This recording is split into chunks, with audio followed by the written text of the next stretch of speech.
Hello and welcome to the Bucket Lister podcast. Join your host Keith Crockford along with special guests who have travelled the world, here to share stories of their adventures and plenty of inspo to add to your bucket list.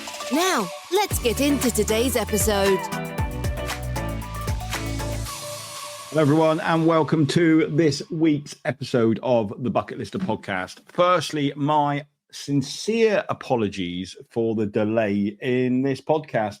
I've broken my promise of releasing one every Wednesday because today is a Friday. And that's mainly because I have been away in Uganda with a group. And secondly, it was because of what I want to be talking about today, and that is staying connected whilst you are away on a trip. And the reason why I couldn't get a podcast episode out this week was purely because I couldn't really connect whilst I was away. Although we did have Wi-Fi, I did have phone signal. It was just never quite enough to get an episode recorded and get it uploaded. So it was fine for things like speaking to people on the phone or receiving emails or posting photos from the trip, but I could not get a episode recorded and uploaded. So I had to wait until I was back in the UK to get this episode done. And I was going to do a podcast on the trip because it was just such an amazing trip. But I've decided it needs more justice in that. And I'm going to turn the trip into 2 episodes because although it was the gorilla trekking trip, there were so many other amazing things that happened on this trip that I kind of want to turn it into 2 episodes because I want one on the trip and everything else. And then I also want a episode purely just on the gorilla trekking aspect of the one day that we did because it was such a special day. So over the next couple of weeks, you are going to be getting those 2 episodes with people who were on the trip talking about just why that trip to Uganda needs to be added to your bucket list. But it got me thinking that today I would just do an episode on, because I have problems with staying connected, is doing an episode on that. And you know, how you can stay connected whilst you are on a trip. And I know I had many conversations with people whilst we were away about this. So I thought I'd give a bit more information on this podcast. So obviously, when you're on a trip, it might be that you don't want to stay connected. And I appreciate that many people find that when they are away, they want to turn their phones off and they are happy for when they get into a hotel at the end of the day to maybe log into the Wi-Fi if it's there, but they kind of can take it or leave it. But also, I understand that there are people who have their own businesses, who have their families at home that want to stay connected and want to make sure that when they get back, they don't have this massive overload of emails, or, you know, they want to let their family know what they've been doing on those days. So that is what this episode is about. Now, the biggest change over the last few years, it has come in from mobile phones, has been the eSIM. That is, you know, if you've got a modern mobile phone, it will be eSIM compatible. And that's been the biggest revolution in staying connected whilst you're away. And a lot of people still don't really know about eSIMs. And I did a blog post that I'll put a link into this episode in the show notes, so you can go and catch up on that article as well. And there's some links in there. But an eSIM basically means that when you are away, you don't need to go and buy a local SIM card and switch your SIM card over. And, you know, for some destinations, it might work out just as cheap to use your current provider and go roaming, especially if you're kind of in Europe, or maybe you're in places like Peru and Tanzania allow you to I'm on Vodafone with my network connector, and for £6 a day, I can use my phone as if I'm in the UK. So it might work out cheaper than using an eSIM just to use your provider. So it's always worth just checking. But for destinations like Uganda that I've just been to, or the Maldives or Nepal, like the roaming charges from the UK providers are so big. And it's definitely worthwhile before you get on the aeroplane to just turn your data roaming off. So when you do arrive in country, it doesn't start, because, your phone is always doing things. And I know that I had a chap on a trip a couple of years ago to Nepal, and I kept telling him, don't use your phone, it's so expensive. And he's like, I'm only sending a few photos, and I'm only doing this, and I'm only doing that. And when he got home, his bill was over £3,000. And we had somebody on this week's trip to Uganda who kind of just turned their phone on and looked, and then got a text message about 3 minutes later saying he had spent £45 on data roaming. So you kind of, in certain countries, you really don't want to be using your UK tariff. And that's where eSIMs do come in. And you can buy them before you go. You can get them all set up. And it's done on an app on your phone. And the one that I use and the one that I recommend, which has never caused me any issues, is an app called Aralo, which is spelled AIRALO. And you basically select the country you're going to, and it gives you lots of options of different data packages to buy, depending on how much you're going to want to use it. But the other advantages is you can easily top up on the app. You haven't got to go and phone up a number. You haven't got to put credit on it. In Tanzania, you can do it all via the app, and it's all done in dollars. And you just buy it before you go. So I think for me to go to Uganda, I bought the 10 gigabyte package. And when I looked, I had used 6 gigabytes of it by the time I'd finished. And I think that cost me $50 to do before I went. So relatively cheap if you want to stay connected during the day and you don't want to rely on Wi-Fi. And then we were coming back through Rwanda to fly out of Rwanda. So I was just able to go on the back onto the app, buy the basic, the smallest package just to last me for that day. So I could stay connected, could see the WhatsApps, could do everything. So for me, eSIMs are the best way forwards, because you can basically get it all set up before you go, and you haven't got to rely on buying a SIM card when you arrive, swapping your SIM cards over, potential of losing your UK SIM card somewhere in your bag because you've had to take it out. It's just such a much easier way of staying connected whilst you're away. So, for example, my next trip that I'm going on is to Morocco. So if I go onto the app and look at Morocco, I can buy so in Morocco, mine would cost me £6 a day to be there. So I'm there for 8 days. So you work the maths out there, that's £48, where I could buy a unlimited 10-day pass for 35 US dollars, so somewhere around 26, 27 pounds. So a lot cheaper than using my UK tariff over there, and I'd have unlimited data for that. I mean, the other options is, the cheapest one is 1 gigabyte of data would last me for 7 days, and that would just be $8. So I could just keep topping that one up and seeing how much I used it that way. So that's what I'll be doing for there. My next trip then, for example, would be to Tanzania.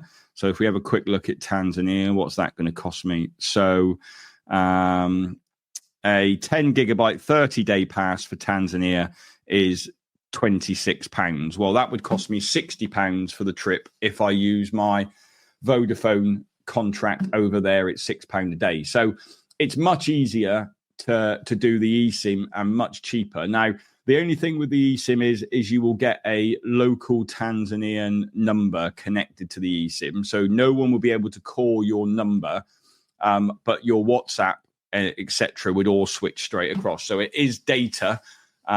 It's not, being able to use your normal telephone number. So you won't get text messages, and you won't be able to use your phone number. But obviously, most people now use WhatsApp. And that's what makes it super easy to do. But obviously, if you went into country and bought a local SIM card, then nobody would still be able to contact you on your other one anyway. So it kind of doesn't really make any difference on that. I'll put a referral link in because I've got a referral link for Arlo, which basically gives you a discount off your first purchase. It also gives me a little kickback as well for everyone that signs up using Arlo, but it saves you some money as well. So that's definitely worthwhile doing it that way. Other things to think about when staying connected is, you might want to go, well, actually, I'm happy to stay in Wi-Fi, and that's fine. When I get into the hotels in the evening, I'll catch up with everyone. I don't want to have my phone pinging all the time, which I completely understand for some people. Obviously, when you're leading a trip and you've got things to deal with back in the UK, having that constant connection is important to some people, but I completely appreciate that it isn't important to everybody, and some people kind of want to turn off from that when they are away. But I think it is nice sometimes just to have that that fallback that you are connected if you needed to, and if somebody did need to get hold of you, then they could whilst you're away. Obviously on Kilimanjaro now, as we've spoke about in the past, on several of the routes now, there is Wi-Fi up and down the mountain. And obviously there are some trips where, you would need to connect to Wi-Fi. So Everest Base Camp, for example, although if you bought an eSIM, it would work in parts of the trail, but obviously you do need to be getting 4G signal for it to work. So it might be that you might have to have both options. And obviously we've spoke about before on the Everest Base Camp trek, every tea house signs up to the Everest link, and you buy a card, and it doesn't matter which tea house you're staying in, you can then use those cards on the way up. But it was really interesting on this trip that there were people who weren't aware of the eSIM function on their phones, in that was an option for them, which was why I thought it was a great thing to talk about today on the podcast and say, actually, do check out eSIMs, do check them out and see what the cost is compared to what your local, what your UK provider will charge you when you're away. Now, I know there are different areas of the world, and there are different bandings. So if you're in Spain, for example, it might be cheaper to use your UK tariff than getting a Spanish eSIM. But, definitely for places like Nepal and Uganda and the Maldives and places like that, where, the rest of the world charges on data roaming through the UK providers are just astronomical, where you're paying kind of like £6 a megabyte. So if you think about watching a short video or something, you're going to be downloading, well, I used 6 gigabytes whilst I was away in Uganda, according to my phone. So you imagine what that would have costed on using my UK SIM card if I was paying £6 a megabyte for that. So eSIMs for me are definitely the way forward. Obviously, just check the phone model you've got is eSIM compatible. And you do have to do a little bit of setting up with it. But that's all on the Arlo. That's all done on the app. It basically walks you through setting it all up before you go. And then when you get into country, then you just need to make sure you've turned your primary line, which will be your UK line. You just need to make sure you've turned that one off. And then you are using the separate eSIM line that's been set up on there. So it's really simple to do. It tells you on the app how much data you've got left. It allows you to top up. Anyone can get a referral code. So if you really love using Arlo, you can tell all your friends and family about it for their traveling, and then you get, you don't get the money in your pocket, you get it towards buying future eSIM. So that's kind of what I do. I recommend it to people. I get a couple of dollars every time someone signs up, which then just means that I can get a free eSIM every now and again when I'm going away. So signing up to the referral offer is a good one. If you've got lots of friends and family who you can tell about it and get them using it as well. So but you just need to get it set up first in the first instance. So in that case, you might as well use my referral code. And then the more you buy off Arlo as well, you get a bigger discount. So if you constantly use Arlo and you're constantly buying eSIMs, you get a cashback offer on it, and the percentage increases the more eSIMs you have. So eventually you get, so I think I spent $9 the other day and had 57 cents back off that payment towards my next one. But it's a good way of kind of getting your eSIMs for free or cheaper and doing it that way. So for me, Arlo is the one. I know other people use different ones. I've read reviews. I've had a look at other options. But to me, the one that I've never had any issues with, and the eSIMs have always worked, and I've never had to contact support, which is why Arlo is the one that I recommend. And you can just go onto your app store on your phone and download the app from there.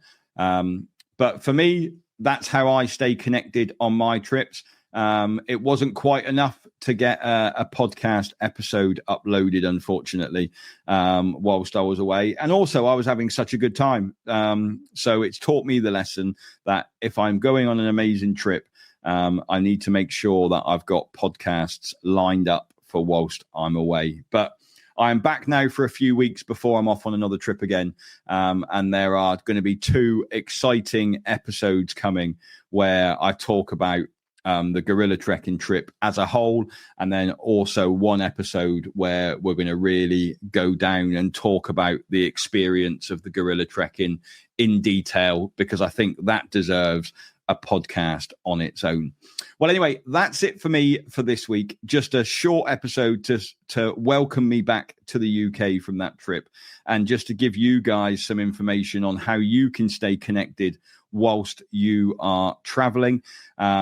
And hopefully you found it useful, and it's something that you're going to look to do in the future, because I tell you what, it's so much easier than having to go and find a SIM card in a foreign country and worry about that. So have a look at eSIMs, make sure your phone's compatible, and get it sorted, ready for your next trip. Well, anyway, that's it from me. Hope you found it interesting. Hope you found it useful. Like I said, I'll be back next week with one of the episodes from the gorilla trekking. But until then, have a great week. Goodbye. Thanks for listening to this episode of the Bucket Lister podcast. Be sure to click follow to be alerted for next week's episode.